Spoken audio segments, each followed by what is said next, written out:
आदर्श घोटाले में नाम था, वो भी एक नाम है। सुधांशु त्रिवेदी, ये परिपाटी आपने चलाई है, हिमाचल में सरकार आप गिरा रहे हैं और आरोप है कि वो डायरेक्टली बीजेपी वो सब कुछ करवा रही है। उत्तर प्रदेश में जो हुआ वो हम सबके सामने हुआ, आपके 8वें कैंडिडेट संजय सेठ चुनाव जीत के आ गए। देखिए, अभी जो भाटी साहब ने बातें कही उसमें एक दो गंभीर बात भी थी, पर मैं लाइटर नोट से शुरू करना चाहता हूं। इनके तमाम विधायक जिनके लिए अखिलेश जी कहते थे हम साथ साथ हैं, वो अब इनसे कहने लगे हम आपके हैं कौन जी। तो मगर जो इन्होंने एक बात कही, एक गंभीर बात है। इन्होंने कहा कि विचारधारा के आधार के ऊपर रहना चाहिए। इन्होंने कुछ चीजें गिनाई कि कहते थे, मैं बता रहा हूं जो कह दिया, अभी कहा है हाल ही में। अखिलेश वखिलेश तो 2 महीना पुरानी बात है, उसके बाद भी गठबंधन कर लिया। अखिलेश जी ने कहा चालू पार्टी है, वो भी 2 महीने पुरानी बात है, फिर भी गठबंधन कर लिया। अखिलेश जी के लिए कहा गया समाजवादी पार्टी के लिए, कांग्रेस ने कहा चिरकुट पार्टी है। तो अब यह समझ में नहीं आता है कि जो आप गठबंधन करते हैं वो किस आधार पर करते हैं, जिसके लिए कहा जाता है कि शाम होते होते सुबह की नजरों से उतर जाते हैं, इस कदर समझौतों पे जीते हैं कि जमीर ही मर जाते हैं। देखिए, विचारधारा की बात होती है, हम बिल्कुल दृढ़ता ईमानदारी से कर सकते हैं 73 साल से 1951 जब से आज तक बने हैं, किसी विचारधारा के मुद्दे पे बीजेपी ने कभी अपना स्टैंड चेंज किया हो तो बिल्कुल नहीं बदला। चाहे राम मंदिर हो, धारा 370 हो, हिंदुत्व हो, भारत को आणविक शक्ति बनाना हो, सारी चीजों को लेकर, अंत्योदय को लेकर। मगर अंतर क्या हो जाता है? देखिए, समाजवादी पार्टी थी, याद करिए, एक दौर में सबसे ज्यादा पूंजीवादी और फिल्म स्टार इनकी पार्टी में आ गए थे। यहां आपको पूंजीवाद दिखेगा, परिवारवाद दिखेगा, अल्पसंख्यकवाद दिखेगा, जातिवाद दिखेगा, भाई भतीजावाद दिखेगा, नहीं दिखेगा तो समाजवाद नहीं दिखेगा। वही कांग्रेस गांधीवाद की बात करती थी, ये सारे वाद कांग्रेस में दिखेंगे, गांधीवाद नहीं दिखेगा। जब आप सारे अपने विचार को छोड़ देते हैं तब आपके साथ क्राइसिस ऑफ क्रेडिबिलिटी आती है, और क्राइसिस ऑफ क्रेडिबिलिटी की वजह से ही अंततः जनता आपको छोड़ देती है। और मैं एक बात कह दूं, एक बहुत बड़े फिलोसोफर थिंकर ने कहा था, in politics if you have to choose between your character and strategy, character मतलब political character, then leave the strategy, be with the character, because you can survive without strategy but you cannot survive without character। और मैं बताता हूं, 2 सीटों की party थे, हमने सारी स्ट्रेटजी छोड़ दी।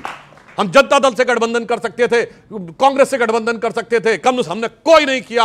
हम 2 सीटों पर राम मंदिर के साथ खड़े रहे, हम धारा के साथ नहीं चले, धारा मोड़ के 303 सीटों के साथ और राम मंदिर को भी भव्य बनाकर आए। ये होता है, ठीक है, धारा मोड़ कर आए। एक अपॉर्चुनिटी आपके पास भी थी, एक सेकंड, मैं बिल्कुल आपको बता रहा हूं, एक अपॉर्चुनिटी आपके पास भी थी, एक नई विचारों की पार्टी, अरविंद केजरीवाल की पार्टी का जो हमने उसका एक स्वर्ण काल देखा है, उस पार्टी को डेवलप होते हुए, बनते हुए हमने खुद देखा है, लाइव देखा है। साल 2011, 12, 13 में जो अन्ना हजारे मूवमेंट था, ये देश के युवा साक्षी हैं। क्या आपको लगता नहीं है कि बीजेपी ने इमरजेंसी झेली है? अगर आपको लगता है कि यह दौर इमरजेंसी का दौर है, तो लेकिन आपने कांग्रेस के साथ समझौता कर लिया दिल्ली के अंदर, तो आपका वोटर आप पे भरोसा क्यों करेगा? प्रियंका जी, ये बड़ा मूल सवाल है। क्योंकि आज का वोटर बहुत इंटेलिजेंट हो चुका है। अमीश जी इतनी अच्छी बातें की अभी सर ने, सुधांशु सर ने यहाँ पर, उन्होंने कहा you can survive without strategy but you can't survive without character. तो वोटर को दिखता है क्या कैरेक्टर? प्रधानमंत्री मोदी ने कुछ टाइम पहले कहा था कि मधु कोड़ा और उसका परिवार जिस भी पार्टी में आ जाए, इकलौते व्यक्ति थे मधु कोड़ा जो कोयला स्कैम में कन्विक्ट हुए, वो पार्टी कभी भी भ्रष्टाचार के खिलाफ नहीं हो सकती। प्रधानमंत्री मोदी ने उनको अपनी पार्टी में ले लिया। ये कैरेक्टर है कि स्ट्रैटेजी है? प्रधानमंत्री मोदी बोलते हैं कि 15 लाख रुपए अगर अकाउंट में आ जाएगा आपके, पर वो नहीं कर पाते। सबकी आपकी इनकम कम हो गई है, आप ईएमआई पे ज्यादा अपना लोन ही भरे जा रहे हैं, लोन की जिंदगी आप जीत रहे हैं। ये स्ट्रैटेजी है कि कैरेक्टर? आपने झूठ बोला कि पेट्रोल का प्राइस 100 के नीचे होगा, 35 रुपए का होगा, पर आज 100 के पार पेट्रोल प्राइस है। आज हमारी करेंसी अफगानिस्तान के नीचे है, 85 रुपी USD डॉलर के। ये स्ट्रैटेजी है कि कैरेक्टर? तो सारी बातें जो प्रधानमंत्री मोदी ने बोली थी वो सबका खंडन हो चुका है। आज भाजपा में कौन है? आज भाजपा में है Vyapam scam, Narada scam, Sharada scam, Waterloo scam. इस तरह इनका करप्शन खत्म हो रहा है। सारे करप्ट लोगों को अपनी पार्टी में लाके धो लिया इन्होंने। विपक्ष के पीछे ये ईडी सीबीआई छोड़ देते हैं। आज तक हमारे केस में भी हम कट्टर ईमानदार थे, हैं और रहेंगे। हमारे केस में आज तक भी एक चवन्नी की रिकवरी नहीं हुई। लॉ में ये ऐसे संशोधन कर दिए कि किसी को भी जेल में रख सकते हैं बिना, अनंत काल तक बिना सबूत के। ये एक खतरनाक सरकार है। पर इसी लॉ से संजय राउत को बेल भी मिली है, इसी लॉ में बेल मिली संजय राउत को। बहुत टेक्निकलिटी में, अगर आपको सिर्फ एक केस की बात करनी है, बहुत टेक्निकलिटी में जाना पड़ेगा। मैं आपको समझा सकती हूँ वहां बेल क्यों मिली और यहाँ बेल क्यों नहीं मिल रही, आपको वो डिस्कस करना है। बेल इसी कानून के तहत मिली है? नहीं, आप सुनिए ना, बेल इसी कानून के तहत मिली है ना? इसमें संशोधन कर दिया गया। अमीर जी, इस कानून में संशोधन कर दिया गया। मेरे सवाल का जवाब, तो क्या आपको लगता है कि अब जो बीजेपी है, इस काल को आप क्योंकि इमरजेंसी का काल कहती हैं, बीजेपी इमरजेंसी 2 साल ब्लेटेंट इमरजेंसी इमरजेंसी, उनके तमाम बड़े नेता जेल में चले गए, वो सरवाइव कर सकते थे, आप सरवाइव नहीं कर सकते थे और आपको कांग्रेस के साथ समझौता करना पड़ेगा। पर आपने कांग्रेस के साथ समझौता कर लिया, आपने लालू यादव के साथ समझौता कर लिया। बताती हूं, मैं उसका जवाब देती हूं, पहले इनको जवाब देती हूं। शरद पवार के साथ समझौता करा की बात की तो इन्होंने अडवाणी जी के साथ क्या किया वो सबके समक्ष, भारत रत्न दिया, मार्गदर्शक मंडल में भी भेज दिया। मार्गदर्शक मंडल में अडवाणी जी, कुछ लोग एग्री करते हैं कि 90 इयर्स के पॉलिटिशियन को करंट पॉलिटिक्स, 88 इयर्स के पॉलिटिशियन को क्या करंट पॉलिटिक्स में रहना चाहिए? बताइए वो क्या कर पाएगा देश के लिए?